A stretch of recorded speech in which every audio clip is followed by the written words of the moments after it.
Dean Martin was doing his regular smooth singing show in Las Vegas when three men wearing dark suits walked into his dressing room without asking.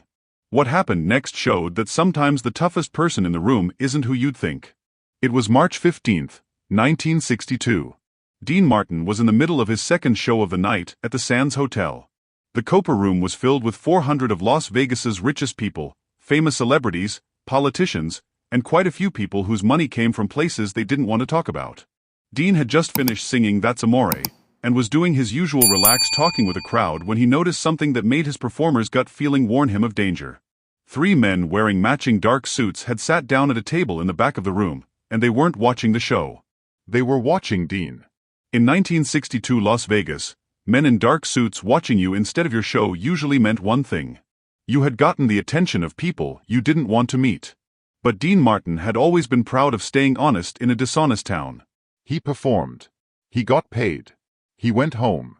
No shady deals, no special favors, no problems.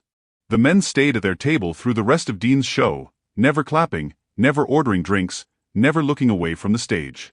When Dean finished with Everybody Loves Somebody, and took his final bow, the men stood up and walked toward the exit. But instead of leaving the Copa Room, they headed backstage. Dean's dressing room at the Sands was his safe place.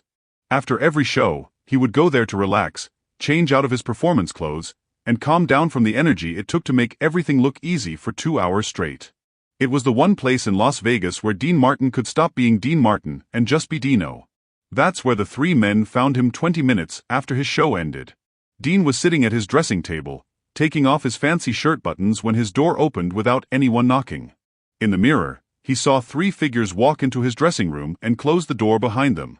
Dean didn't turn around, didn't look at them, just kept taking off his jewelry like uninvited visitors were a normal thing. "You didn't knock," Dean said to their reflection in the mirror, his voice using that same relaxed tone he used on stage. The man in the middle, clearly the boss, was tall and skinny with gray hair and eyes that looked like they had seen too much. His name was Anthony Tony the Fish Torino, though Dean didn't know that yet. What Dean did know from 15 years in show business was that this man was dangerous in a way that had nothing to do with being physically strong. "Mr. Martin," Torino said, his voice having a slight Brooklyn accent. "We need to talk." "I don't remember making an appointment," Dean replied, still facing the mirror. "My manager handles my bookings. You can call him tomorrow." The man to Torino's left, shorter and wider, took a step forward. "This isn't about bookings." Dean finally turned in his chair to face the three men. His face showed nothing, not challenging, not scared, just a little curious, like they had walked in to ask about the weather. "Then what's it about?" Dean asked. Torino moved to the center of the small dressing room, forcing Dean to look up at him. It was a classic scary move, using height and position to make someone feel small and weak. But Dean Martin had been performing for crowds his entire adult life. He was comfortable being looked at. "It's about opportunity," Torino said. "See, we represent certain business interests here in Las Vegas. Entertainment interests. We think there might be ways we could work together that would make money for everyone involved." Dean reached for a cigarette from the pack on his dressing table and lit it slowly. "I'm already working 2 shows a night, 6 nights a week. Not looking for additional opportunities at the moment." The third man, who had stayed quiet until now, spoke up. "Mr. Martin, I don't think you understand what kind of opportunity this is." Dean took a long puff from his cigarette and looked at the three faces in front of him. He had grown up poor in Ohio, had worked his way up through every level of show business, from small-town nightclubs to the biggest stages in America. Along the way, he had learned to read people, to understand when someone was trying to sell him something and when someone was trying to threaten him. These men weren't trying to sell him anything. "Enlighten me," Dean said. Torino pulled out a chair and sat down across from Dean, bringing them to eye level. "There are certain places in this town that would benefit from having Dean Martin's name connected with them. Private clubs, special events, investment opportunities, high-class operations that serve picky customers. And in return, you'd receive a percentage of the profits, a very generous percentage, plus protection insurance that your career here in Vegas continues to do well without any interruptions." Dean understood exactly what was being offered and what was being hinted at. The mob wanted to use his name and reputation to make their operations look legitimate, and in return, they would let him continue working in Las Vegas without problems. The other option to this generous offer was clearly meant to be unpleasant. Interesting proposal, Dean said, taking another puff from his cigarette. What's the timeline on this decision? Well, Torino said, relaxing a bit as he thought Dean's calm behavior meant he would agree. We'd like to move quickly on this. There's a new club opening next month that could use some star power at the grand opening. Dean nodded thoughtfully. And if I'm not interested in this opportunity? The temperature in the room seemed to drop 10 degrees. The shorter man cracked his knuckles. The third man moved to block the door. Torino's friendly look disappeared completely. Mr. Martin, Torino said slowly. This is Las Vegas. Things happen here. Accidents, misunderstandings. Sometimes performers find it hard to get bookings. Sometimes they find it hard to perform at all.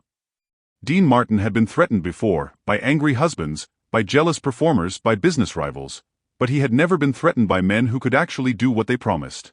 The smart choice here was obvious. Agree to whatever they wanted, worry about the details later, and hope that saying yes would keep him safe. Instead, Dean did something that surprised everyone in the room, including himself. He laughed. Not a nervous laugh or a scared laugh, but real amusement, like Torino had just told him the funniest joke he had ever heard. Did I say something amusing? Torino asked, his voice carrying an edge that suggested Dean had just made a serious mistake. Dean put out his cigarette and stood up, forcing the three men to look up at him now. At 6 feet tall, Dean wasn't physically scary, but something in his attitude had changed. The casual, easygoing performer was gone, replaced by someone much tougher. Yeah, you did, Dean said. You came into my dressing room uninvited and tried to shake me down like I'm some small-time lounge singer who needs protection to work in this town. That's pretty funny. The short man moved toward Dean, but Torino held up a hand to stop him. Mr. Martin, I don't think you fully grasped the situation here. Oh, I grasp it perfectly, Dean said, his voice still calm, but carrying a steel edge that hadn't been there before. You represent some people who think they run this town, and you think that gives you the right to walk into my dressing room and tell me how I'm going to earn my living. Here's what I think you don't grasp. Dean moved to his dressing table and picked up the telephone. I'm going to make a phone call, Dean said, and when I'm done, you three are going to walk out of here and never bother me again. Torino stood up, his patience clearly gone. Mr. Martin, I strongly advise against making any calls. We came here out of courtesy to offer you a partnership. That courtesy has limits. Dean dialed a number and waited for someone to answer. When they did, his entire attitude changed back to the smooth, charming Dean Martin that audiences knew. Frank, it's Dean. Sorry to call so late, but I've got a situation here at the Sands. Yeah. In my dressing room. 3 gentlemen who want to discuss some business opportunities, but they seem to have skipped the normal channels. Dean listened for a moment, nodding at whatever Frank Sinatra was saying on the other end of the line. Their names. Dean looked at the 3 men. I don't believe we were properly introduced. What did you say your names were? The color had drained from Torino's face. Everyone in Las Vegas knew about Frank Sinatra's connections, about the people he could reach with a single phone call. What most people didn't know was that those connections went both ways. Frank wasn't just connected to powerful people. He was protected by them. Tony Torino, the tall man said quietly. Dean repeated the name into the phone along with descriptions of the other 2 men. He listened for another moment, then hung up. Frank says hello, Dean told the 3 men. He also says there seems to have been some kind of misunderstanding. Apparently, there was never supposed to be any approach made to me without going through proper channels. He's making some calls now to clear this up. The room was silent for a long moment. Then, Torino straightened his jacket and moved toward the door. It seems there has indeed been a misunderstanding, Torino said formally. Please accept our apologies for the intrusion, Mr. Martin. This matter will be resolved through appropriate channels. The 3 men walked toward the door, but before they left, Dean called out to them. Gentlemen. They turned back. My dressing room door has a lock, Dean said. I'd appreciate it if you used it next time you want to visit. After they left, Dean sat back down at his dressing table and lit another cigarette. His hands were steady, his breathing was normal, but he was fully aware of how dangerous the last 10 minutes had been. The phone rang. It was Frank. You okay, Dino? I'm fine. Thanks for the assist. No problem. But Dean, that was either very smart or very stupid. I'm not sure which yet. What do you mean? I mean, you just stood up to Tony Torino. He's not someone who forgets when people say no to him. My connections bought you some breathing room, but this isn't over. So, what do I do? You do what you've always done. You keep being Dean Martin. But you also keep your eyes open. Dean hung up and finished getting changed. When he finally left the sands that night, he noticed the same black Cadillac that had been parked outside when he arrived was gone. Over the next 6 months, Dean Martin's life in Las Vegas changed in small ways. His bookings stayed solid. If anything, they got better. But he began to notice things. Certain people no longer approached him for casual conversation. Certain invitations stopped coming. Certain restaurants suddenly couldn't fit him in for reservations. He had been blacklisted from the mob-connected parts of Las Vegas society, but protected by Frank's connections from any real revenge. It was a strange kind of in-between. Safe but isolated. Successful but watched. The confrontation with Torino became legendary in Las Vegas entertainment circles, though the details were usually exaggerated in the retelling. Some versions had Dean physically throwing the mobsters out of his dressing room. Others had him calling the FBI instead of Frank Sinatra. But the people who knew Dean Martin understood the real importance of what had happened. In a town where almost everyone eventually made deals with the dark side, Dean Martin had simply said no.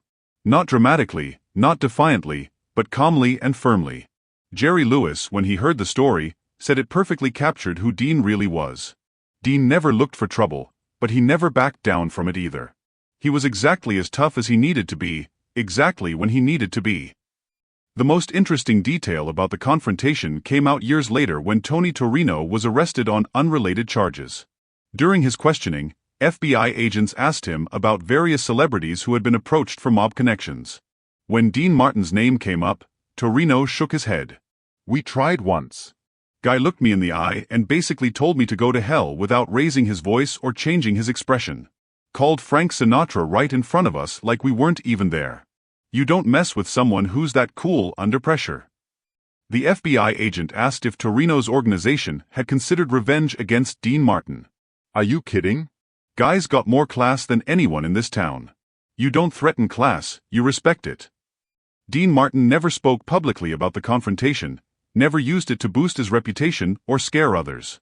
For him, it was just another night in Las Vegas. Another situation that required him to be who he was rather than who people expected him to be. But the story became part of Las Vegas folklore, a reminder that in a city built on compromise and corruption, some people still had lines they wouldn't cross. Dean Martin had drawn his line in the sand of a Sands hotel dressing room, and he had held it with nothing more than a phone call and the unshakable confidence that he was exactly who he appeared to be. Frank Sinatra in later years would often tell the story of Dean's confrontation with the mob as an example of true courage. "Brave isn't about not being scared," Frank would say. "Brave is about being scared and doing the right thing anyway."